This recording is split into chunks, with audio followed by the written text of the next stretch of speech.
Good morning, everybody. It's 4:35. It's Monday morning. Remember today we switched to the Hellcat as our daily driver. I just thought it gives a cold start to start the morning.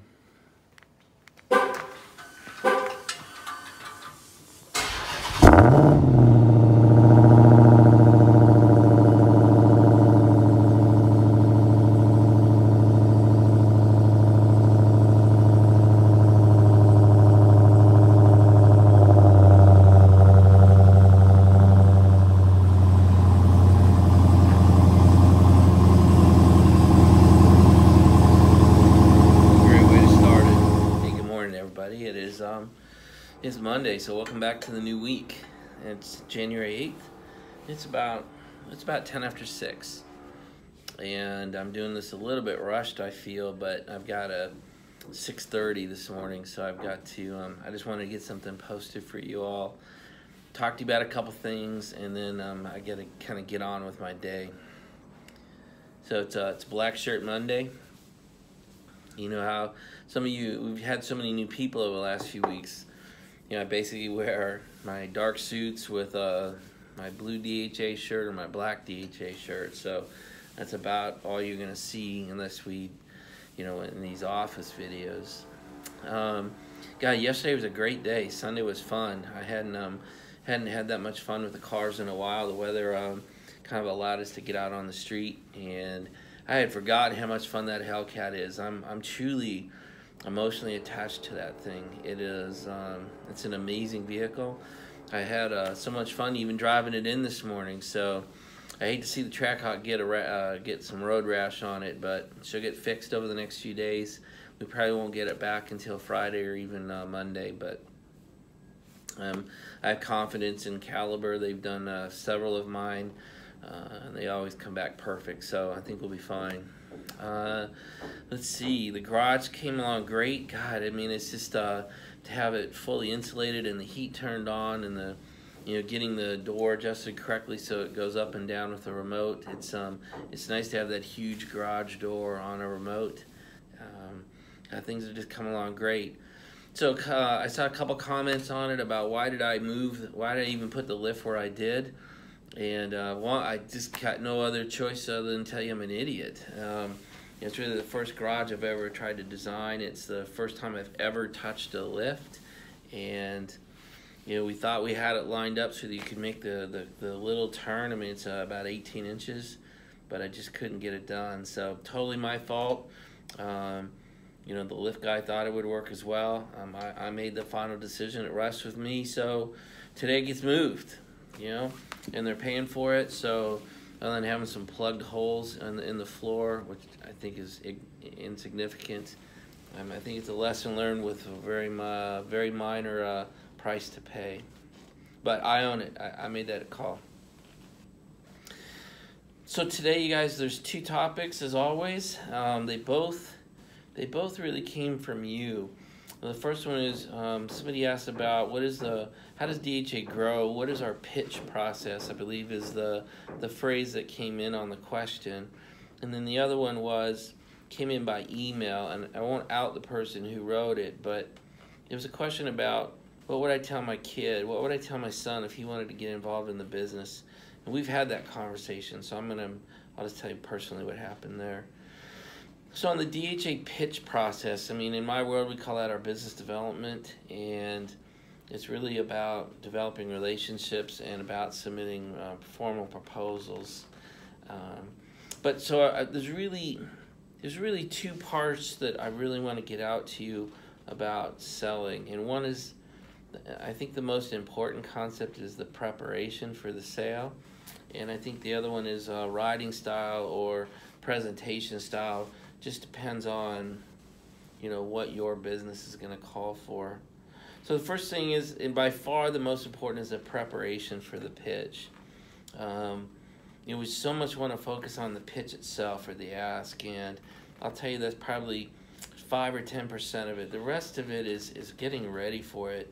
And so in my business, or at this company, we call it pre-positioning. And we do not bid ice cold. We do not go after things that we know we can't win.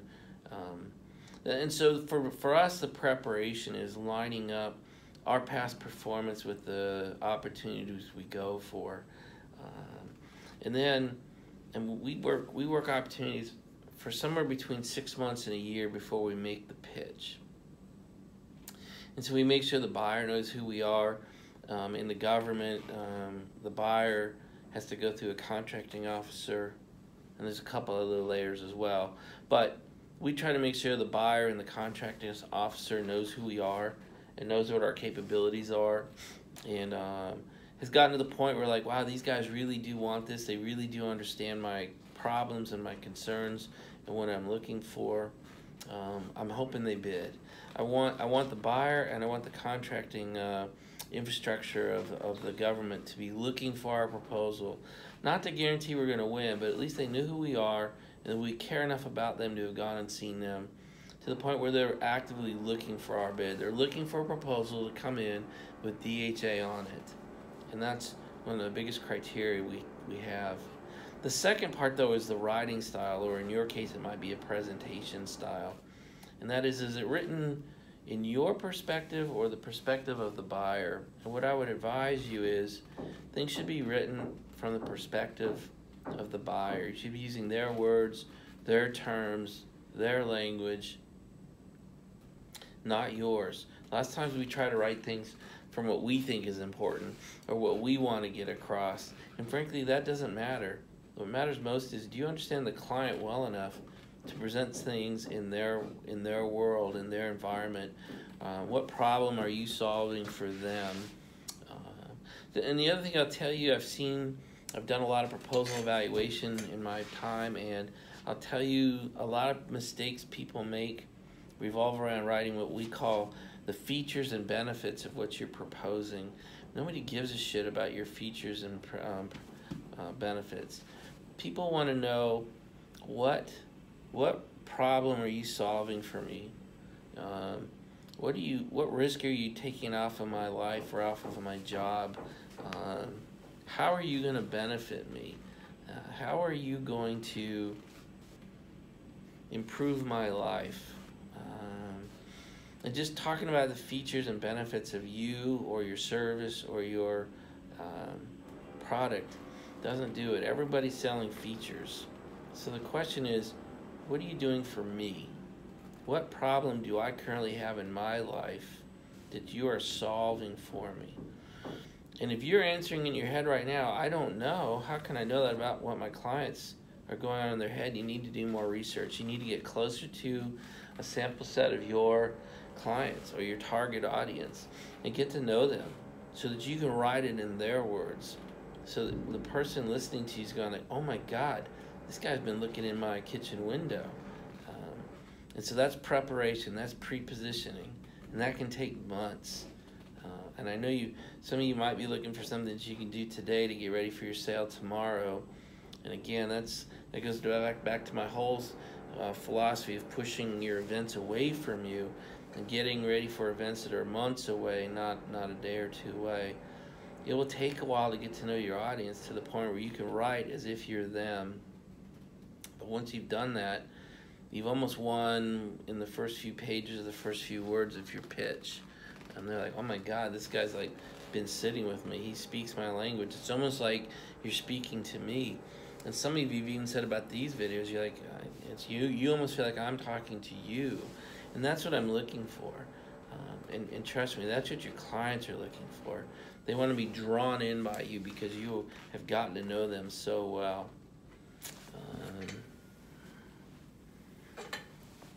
And then the last one is, how do you reduce the risk of me buying your product or your service? And then how can I trust you'll be here if I purchase you or purchase your products? And for DHA, we are 24 years in now, so people aren't too worried about if we're going to be here. We have lots of past performance, but some of you are starting out, and they just need to be, are you financially stable? Prove to them you're going to be here next year. Try to think about all the why are they saying no, why are they not saying yes, and try to write to those. I don't know how much else to talk to you about I don't know where you want to take this conversation, so I'm pretty much going to end that there. We can go into more detail on specific areas, but to me it's about getting prepared, getting to know your client, writing in your client's perspective. What are you doing for them? And so that's the last thing I'll say about writing style is you need to answer the question, what are you going to do for me? And what are you going to produce for me? General discussions about capabilities and all that really doesn't land very well, in my opinion. You're writing to a client, so what are you going to do for me? What are you going to produce? How are you going to reduce my risk? How are you going to make my life better? You need to have really good hitting answers, and I would even try them out on a few people and see if they hit. That's all I got. So the other topic today is kind of the family business. I had somebody email me in and say, hey, if Sean came to you and said, I want to be in the business, how would I advise him? I can't find the email right now, and I feel bad about that, but YouTube's not great about email, and I may have clicked delete on it, but it sends email to a couple different folders in my email system. But I do want to talk about it because Sean has come to work for me twice as kind of a summer intern, and the first time he did it, I had to fire him, and because he was always bitching and moaning in the headquarters space. So I finally told him, I just picked him up one day and put him in the car and said, we got to go home. And so if you're the son or daughter, or if you're the mom or dad, and you guys are thinking about making this work, the thing I would advise you is you have to be careful of the perception that creates, and the issue it can create is with everybody else, even your clients and certainly your other employees. Is there we go, I've been serving this company for 5 years or 10 years or 2 years or whatever it is, and here he comes bringing in the son, is going to take it over, or so how do you address that? And so when I talked to Sean about it, we tried it the next summer, we talked about it, but we didn't pull the trigger. The question becomes, can you, as the one being brought into the business, behave a notch above everybody else? Can you work to the perspective of being able to prove that you weren't brought in just because you're daddy's kid or mommy's daughter or whatever else? Can you behave in a way where they're like, oh my God, this guy's killing it, man. I mean, I can see why he's bringing him in. Or are you going to be pissing and moaning and a little bit lazier than the next person? You have to really want it. So my question, the things I would be asking you if you're the one being brought in, if you're the son or daughter, do you have a burning desire to be part of this company? Do you have a burning desire to support this mission? Do you have a burning desire to play at a higher level than everyone else?